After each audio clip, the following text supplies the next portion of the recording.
लोकसभा सदस्य उनको जिता के भेजा है। बाकी अदर जो विधानसभा है उसमें वो हार गए। हारने के कई कारण हो सकते हैं, जैसे जो नौजवानों का वोट है, इस बार नौजवानों को वोट भाजपा सरकार को नहीं गया, कि जो पेपर लीक का मामला था, बेरोजगारी का मुद्दा था। जो जैसे लोग कहते थे, सुनते थे, उसके बारे में लोग जानते नहीं थे कि उसका निर्माण कब हुआ है।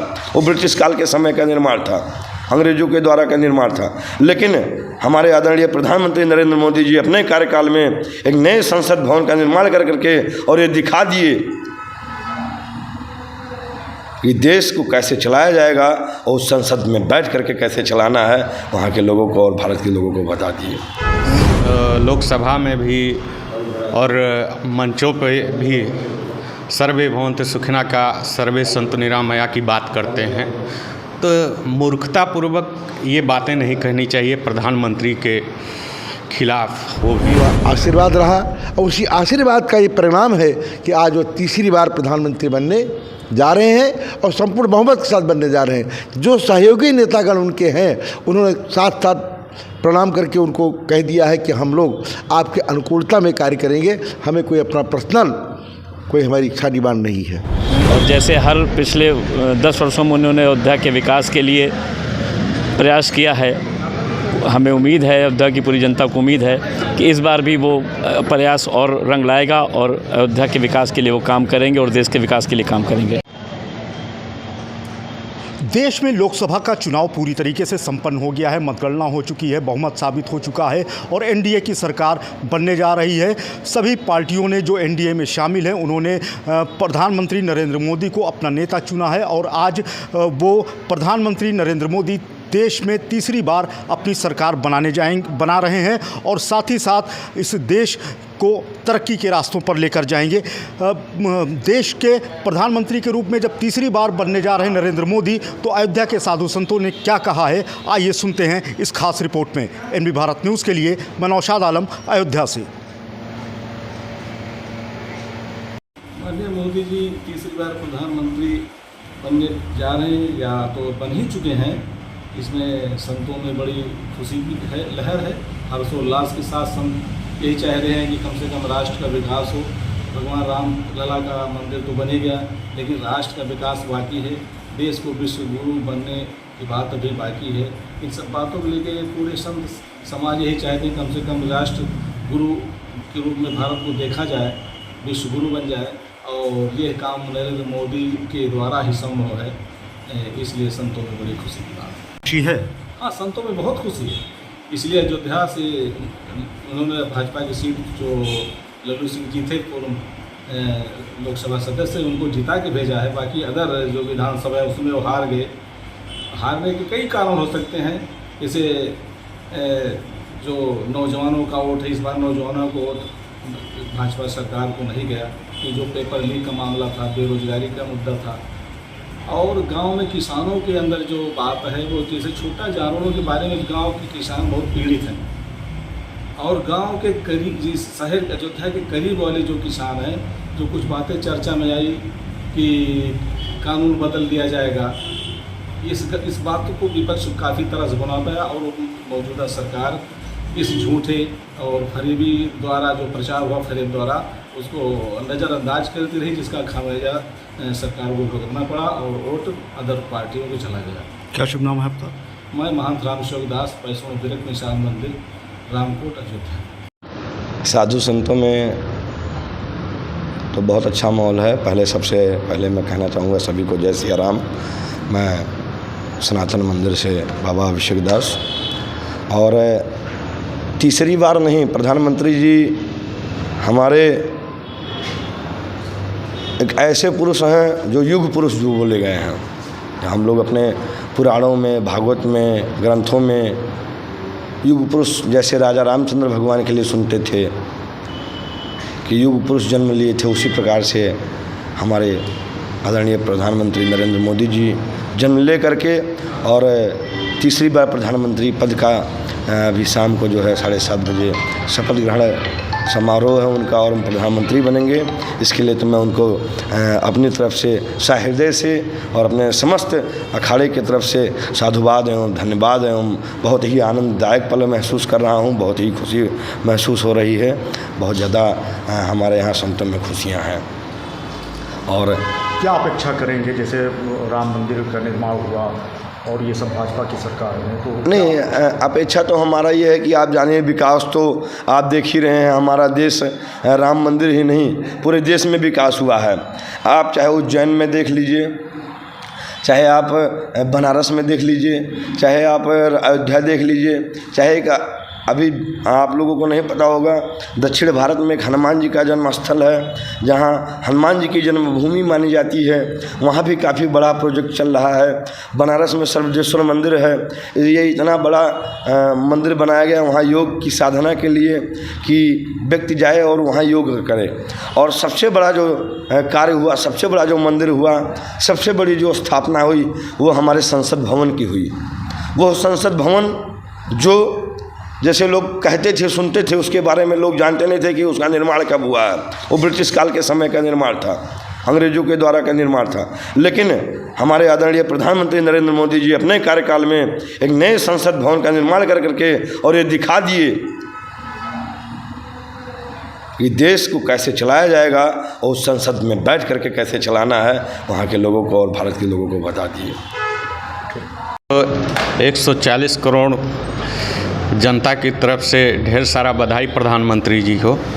और हमारे प्रधानमंत्री जी विश्व के सबसे शक्तिशाली प्रधानमंत्रियों में से एक हैं, तो उनको ढेर सारा बधाई और शुभकामना। क्या कहेंगे इस मौके पर, जैसे कि लोग कह रहे हैं, तमाम लोग सोशल मीडिया पे नरेंद्र मोदी तीसरी बार प्रधानमंत्री बनने जा रहे हैं, क्या कहेंगे? नहीं, वो मूर्ख हैं जो ऐसे वक्तव्य कह रहे हैं। प्रधानमंत्री जी हमारे परिपूर्ण हैं। उन्होंने लोकसभा में भी और मंचों पे भी सर्वे भवन्तु सुखिनः का सर्वे सन्तु निरामया की बात करते हैं। तो मूर्खतापूर्वक ये बातें नहीं कहनी चाहिए प्रधानमंत्री के खिलाफ। वो देश के प्रधानमंत्री हैं। ऐसे वक्तव्यों का मैं तो व्यक्तिगत तौर पे विरोध करता हूं। और निश्चित रूप से हमारे प्रधानमंत्री जी 2014 में जब से प्रधानमंत्री बने हैं तो देश हमारा आगे बढ़ा है। तो संतों में किस तरीके का खुशी का माहौल? बहुत उत्साह है। संत अयोध्यावासी तो बहुत प्रसन्न है। खैर वो सीट हार गए उससे मतलब नहीं है, उनको वोट भी मिले हैं और यहाँ 5 विधानसभा हैं, अन्य जगहों पे उनको हार मिली है। लेकिन ऐसे वक्तव्य जो लोग दे रहे हैं वो मूर्खतापूर्ण है। तो प्रधानमंत्री जी के नाम पर लोग चुनाव लड़ते हैं पूरे देश में, और उन प्रतिनिधियों को भी सोचना चाहिए कि जन जन तक जाना चाहिए कि प्रधानमंत्री जी के नाम पर आपने 2 बार तो जीत हासिल की ही है, और कुछ अपना भी मेहनत करें। अयोध्या में घूमे नहीं, लोगों के पास गए नहीं, तो कोई भी हो प्रधानमंत्री जी के नाम पे तो आप जीत जाएंगे, लेकिन जब व्यक्तिगत बात आएगी तो आप कहाँ जीतेंगे। इसलिए आपको मेहनत करनी होगी, तभी आप वो पद पाएंगे और लोगों के लिए काम करना होगा। ऐसे पद नहीं मिलता है। क्या नाम है आपका? उमा शंकर दास शास्त्री, हनुमानगढ़। निश्चिम करुणापूर्ण वात्सल्यक महोदधि कांता राघवेंद्र सर्वदा पाद जानकी। वास्तव में हमारा जो साधु समाज है, आज नरेंद्र मोदी के प्रधानमंत्री बनने के उत्साह में आज हमारा साधु समाज उसी प्रकार से प्रफुल्लित और विकसित है जिस प्रकार से प्रातःकाल सूर्य के उदय होने से कमल प्रफुल्लित होता है। क्योंकि 500 वर्ष की गुलामी को तोड़ करके जिस मानव ने इस कार्य को सिद्ध किया कि आज हम पूरे विश्व के अंदर हम अपनी छवि दिखाने के लायक बने। ठीक है, हमारे अयोध्या से जो कुछ हुआ वो ठीक है, उसके लिए खेद है, लेकिन हमारा साधु समाज संपूर्णतया से उनके साथ में रहा, पूरा आशीर्वाद रहा और उसी आशीर्वाद का ये परिणाम है कि आज वो तीसरी बार प्रधानमंत्री बनने जा रहे हैं और संपूर्ण बहुमत के साथ बनने जा रहे हैं। जो सहयोगी नेतागण उनके हैं उन्होंने साथ साथ प्रणाम करके उनको कह दिया है कि हम लोग आपके अनुकूलता में कार्य करेंगे, हमें कोई अपना पर्सनल कोई हमारी इच्छा डिमांड नहीं है। अभी भी थोड़ी देर पहले वहाँ के अंदर से बातचीत हुई, कुछ लोगों ने फ़ोन किया, गुरुजी ऐसा ऐसा है, अभी मैं शपथ विधि में हाजिर हूँ और आशीर्वाद भी मैंने भी दिया। तो मैं आशा करता हूँ कि हमारे देश में जो बहुत कुछ कुरीतियाँ हैं अभी उसको मिटाने के लिए उन्हें जो मजबूती चाहिए थी उतना तो नहीं मिल पाया है, लेकिन फिर भी हम आशा करते हैं कि बहुत कुछ अच्छा होगा। अगर वो प्रधानमंत्री ना बनते, अदरवाइज कोई बनता तो हमारा देश फिर से गुलाम हो जाता। अब हमें आशा है कि हम अपने देश में पुनः स्थापित हो रहे हैं। अभी कुछ दिन पहले हमें एक बहुत अच्छी न्यूज़ ने दिया कि 26 मई 2014 से हम स्वतंत्र हुए। इसके पहले तो परतंत्र ही थे। हजारों वर्ष की गुलामी जो मुस्लिमों की थी, उसके बाद में अंग्रेज़ों की थी, उसके बाद हमारे लोगों की गुलामी में थे हम लोग, स्वतंत्र नहीं हुए थे। स्वतंत्र तो तब हुए हैं 2014 से, 26 मई से, जब प्रधानमंत्री के रूप में एक महामानव के रूप में माननीय श्री नरेंद्र मोदी जी आए, देश की बागडोर को संभाला, हमारे संस्कृति को समझा और संस्कृति को समझ करके उन्होंने हमारे देश के क्या कौन कौन सा काम किया है जो पूरा विश्व आज आश्चर्यचकित हो रहा है। इसी के लिए कितने देश के लोग ये चाहते थे कि एन के प्रकार मोदी को हटाया जाए तो भारत को फिर से गुलाम बनाया जाए। चीन और नाम नहीं लेना चाहिए, कई देश ऐसे हैं। आज हम फिर से अपने आप को गर्व महसूस कर रहे हैं। यद्यपि कुछ भूलें हुई नेताओं से, कुछ भूलें हुई हैं अन्य लोगों से, जिसके वजह से हम संपूर्ण बहुमत तो नहीं आए, लेकिन जो राजकीय सत्ता थी वो आज भी हमारे एक महामानव के हाथ में आई है। और हम आशा करते हैं कि हम सारे साधु समाज अब बहुत अच्छा काम होगा। इसका दूसरा एक कुछ ईश्वर की कृपा है, जिसका एक रिजल्ट बहुत अच्छा आ रहा है। क्या रिजल्ट आ रहा है कि थोड़ा सा उनको जो झटका लगा, इससे बहुत फूंक पर कदम रखेंगे। जो कहीं गलतियाँ भी हुई हैं उसको होने नहीं देंगे। हमारे साधु समाज का और सम्मान बढ़ेगा। इनके आशीर्वाद की कामनाएं होंगी अब कि हमारे साधु समाज के ऊपर विश्वास भी बढ़ेगा। हमारा साधु समाज काफ़ी विकसित और प्रफुल्लित हर प्रकार से पूर्ण होगा।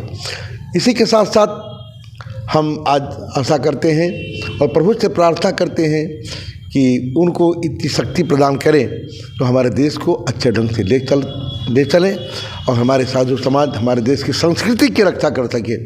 जो हमारा सनातन धर्म है उसकी पूर्णतः से रक्षा हो, यही हम लोगों की साधु समाज की करवत प्रार्थना है भगवान से। और एक चीज़ कई लोग प्रश्न किया, तो आज मैं अमेरिका में था, वहाँ भी हमसे प्रश्न पूछा गया, तो मैंने यही बात कहा था उत्तर प्रदेश के बारे में।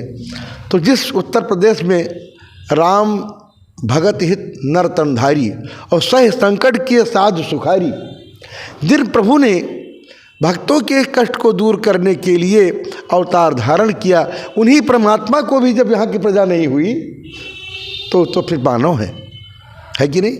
माता जी को क्या क्या हुआ, इतना होने के बाद भी माता जी को फिर से वनवास दिया, आने के बाद वापस भी उनको कलंक ही लगा कर रखा। तो फिर हम तो यहाँ मानव हैं, इसलिए ये हमारे देश की प्राचीन काल की प्रथा चली आ रही है। जो कुछ करता है उसी को लोग अपमान करते हैं। लेकिन क्या शुभ नाम है आपका? हमारा स्वामी कपिल देवाचार्य। हम वैसे मूल नेटिव प्लस हमारा यहीं का है, लेकिन कर्म क्षेत्र हमारा अहमदाबाद।